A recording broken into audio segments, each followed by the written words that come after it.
Graça e paz. Deus abençoe sua vida, em nome do Senhor Jesus. A nossa vida é feita de fases. A nossa vida ela é composta de metas. Essas fases, essas metas, esses objetivos que nós traçamos para nós mesmos, eles podem ser ultrapassados ou não. Quando nós ultrapassamos os nossos objetivos, quando nós chegamos numa fase, nós mudamos de fase na nossa vida, nós rompemos aquela fase e chegamos em outra fase. O que é romper?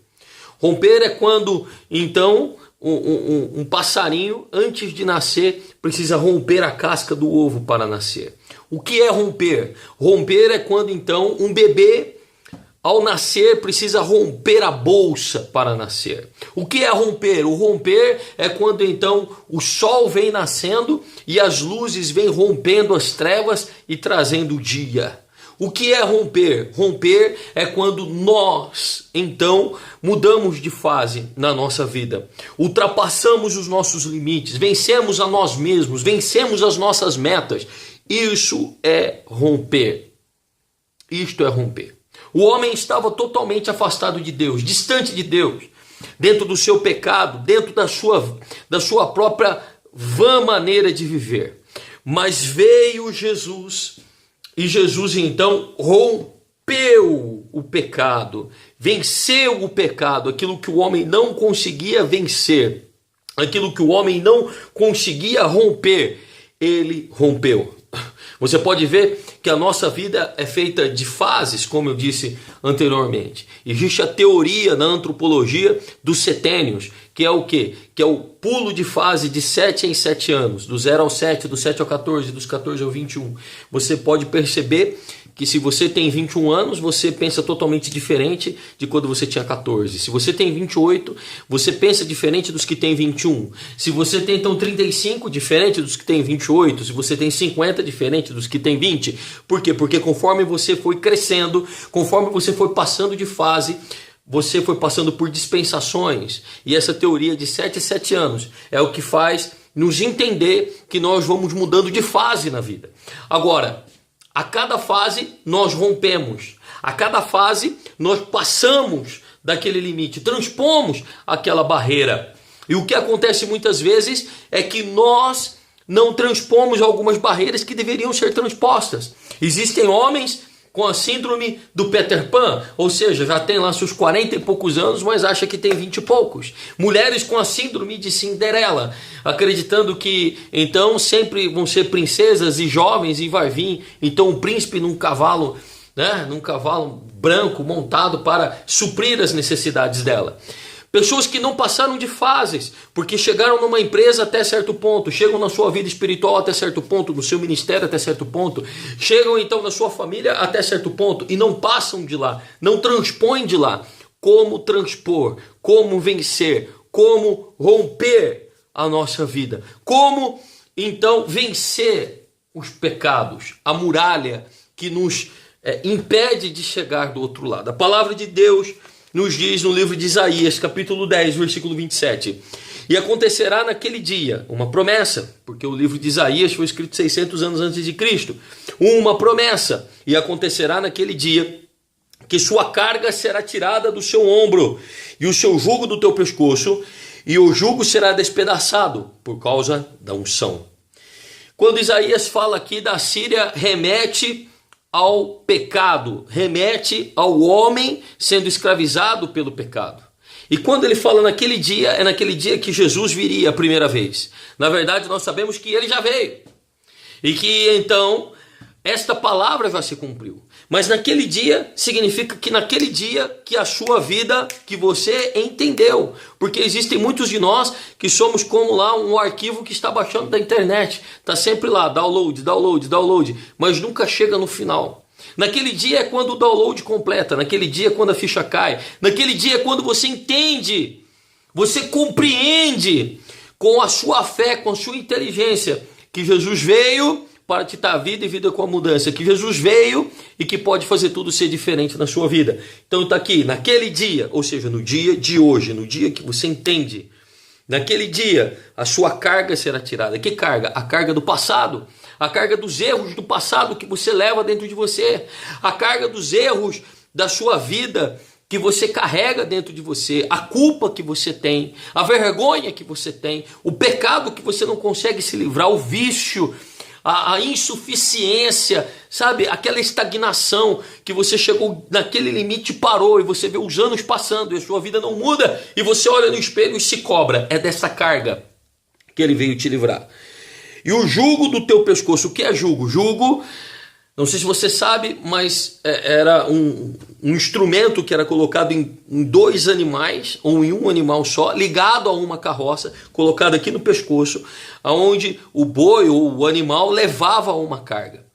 Quando a palavra de Deus diz que essa unção virá despedaçar o jugo, é porque essa unção é poderosa ao ponto de quebrar todo o jugo do pecado, toda a carga do diabo, tudo aquilo que coloca na nossa vida para nos segurar. E aí então nós vamos romper de fase, romper a nossa vida. Nós vamos então transpor as muralhas, viver dias no nosso casamento que nunca vivemos, no nosso ministério, na nossa igreja, que nós nunca vivemos. Esta é a unção do rompimento. Mas qual é esta unção do rompimento? A Bíblia diz também, no mesmo Isaías 10, 27, em outras traduções, por causa da gordura.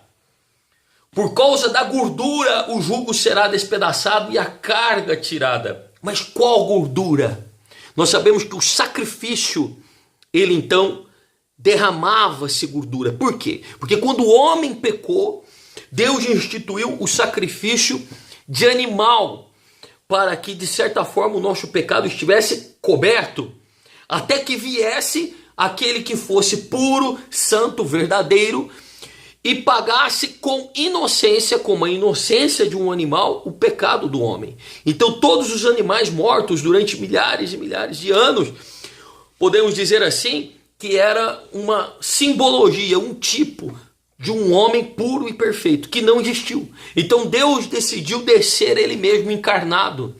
Então Deus encarnou e desceu na pessoa de um homem chamado Jesus, e que foi oferecido como um sacrifício. Só que o sacrifício, depois de morto, ele era queimado. E então, aquele queimado, né, com certeza transformava aquela carne, aquela parte de gordura, e a gordura caía e subia uma fumaça daquela gordura, daquela carne. Então, o que quebra, o que despedaça o jugo, o que nos faz mudar de fase é o sacrifício. Então podemos dizer assim que o primeiro rompimento, que é o nosso nascer de novo, né? Que é o nascer de novo, porque nascer de novo também precisa de um rompimento da vida velha para a vida nova. Então este primeiro rompimento onde as pessoas vão encontrar o Senhor Jesus, vão aceitar o Senhor Jesus, foi feito pelo próprio Jesus na cruz do Calvário, quando ele sacrificou. O sacrifício é a unção que despedaça o jugo. Então, quando ele sacrificou, este sacrifício então abriu as portas do céu. Nós não precisamos mais fazer sacrifícios de animais, porque Jesus foi o próprio sacrifício, de uma vez por todas pela nossa vida. Mas a Bíblia diz, em Romanos, capítulo 12, versículo 1, rogo-vos, pois, irmãos, pela compaixão de Deus, que apresenteis os vossos corpos em sacrifício vivo, santo e agradável a Deus, que é o vosso culto racional. O que o apóstolo Paulo fala? Que nós devemos oferecer a nossa vida como um sacrifício vivo. Você sabe que o sacrifício, então, para ser um sacrifício, é preciso morrer. Agora, quando você fala de um sacrifício vivo, então seria uma pessoa que estivesse em estado de morte, mas não morreria. Ou seja, ele estaria agonizando, mas não morreria. O que o apóstolo Paulo fala é o seguinte: apresente os vossos corpos como um sacrifício vivo. Por quê? Porque Jesus está diante de Deus como um sacrifício vivo. Nós não somos consumidos, nós não somos mortos, porque diante do Senhor Jesus, ele está lá com as suas mãos, com o seu corpo, demonstrando o sacrifício diante de Deus.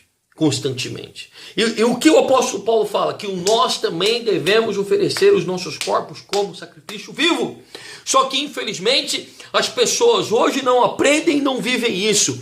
E é por isso que elas não rompem. A unção do rompimento, a unção que nos faz romper, a unção do sacrifício. Ou seja, a unção é o sacrifício. A unção é você próprio se sacrificando. Sacrificando quando você dá o seu dízimo e a sua oferta. Porque quando você dá o dízimo e a sua oferta e você sabe que não vai fazer falta, não é sacrifício. Mas o sacrifício é quando você é colocado em xeque, dizendo assim: se eu pagar o meu dízimo, se eu devolver o meu dízimo, então vai faltar.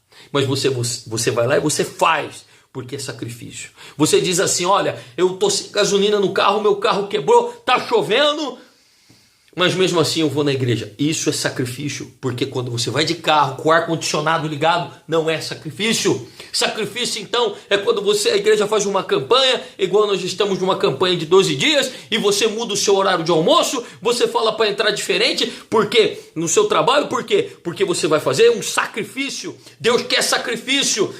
Sacrifício vivo, sacrifício da nossa vida, sacrifício de deixar de assistir um filme para orar, sacrifício de deixar de fazer alguma coisa para ler a palavra de Deus, sacrifício para então tirar um pouco da sua família e depositar na obra de Deus o seu tempo, sacrifício para evangelizar, sacrifício para dizer assim para o seu marido: eu vou com Jesus sim, e se ele falar assim, então eu vou embora, ou Jesus ou eu, e você fala assim: o meu Jesus é mais importante. Sacrifício. Quando você sacrifica, você rompe. Quando você sacrifica, você vai a um lugar mais alto. Quando você sacrifica, você muda de fase. Quando você sacrifica, então o diabo perde. Não existe mais nada mais forte do que o sacrifício, porque o povo orava e clamava e Deus os libertava por um momento, mas quando foi feito o sacrifício de Jesus, a libertação foi total e uma vez por todas. Então é necessário você ir para a guerra para sacrificar. Você tem que ir para a guerra, você tem que vestir a armadura, você tem que vestir o capacete da salvação, a couraça da justiça, os cintos, né, da verdade, os pés com as botas do evangelho, o escudo da fé e a espada do Espírito. Você tem que estar pronto, porque para sacrificar é uma guerra. Para sacrificar você tem que avançar. Para sacrificar você tem que mostrar que você é de Deus e você é um soldado de Deus. Você tem as patentes do céu. Você tem uma missão, você tem uma promessa, você tem a armadura, você tem o nome e você tem o poder do Espírito Santo. Então você pode lutar contra o inferno e mostrar para o diabo que você pode sacrificar sua vida para Jesus. Sim, você pode deixar de ter aqueles amigos que tanto faz bem para você então, mesmo que você não tenha amigos nenhum, mas que você esteja diante de Deus, você vai sacrificar o seu lazer, você vai sacrificar aquilo que você gosta para fazer a vontade de Deus. E quando isso acontecer, você vai romper. E se você não romper, se você sacrificar, e se você não romper, eu deixo de pregar o evangelho. Eu deixo de seguir o meu ministério. Porque não adianta você seguir algo mentiroso, algo que não é verdadeiro. Eu acredito piamente, fortemente, que quando nós sacrificamos, o diabo então perde. Existem demônios que só saem com jejum e oração. E jejum e oração significa sacrifício. São dias difíceis. São dias que o povo não acredita mais em ninguém. O povo não acredita nos homens de Deus. Mas aqueles que forem homens de Deus e sacrificarem e subirem no altar e entregarem as suas vidas, então terão um renovo e uma multidão de pessoas o seguindo, porque é necessário uma renúncia, um sacrifício, um despojo, uma fé para que as pessoas possam se converterem. Eu quero deixar essa palavra para você. E eu quero que nesse momento você olhe para dentro de você e veja o que você precisa sacrificar para servir ao Senhor Jesus. Tá bom?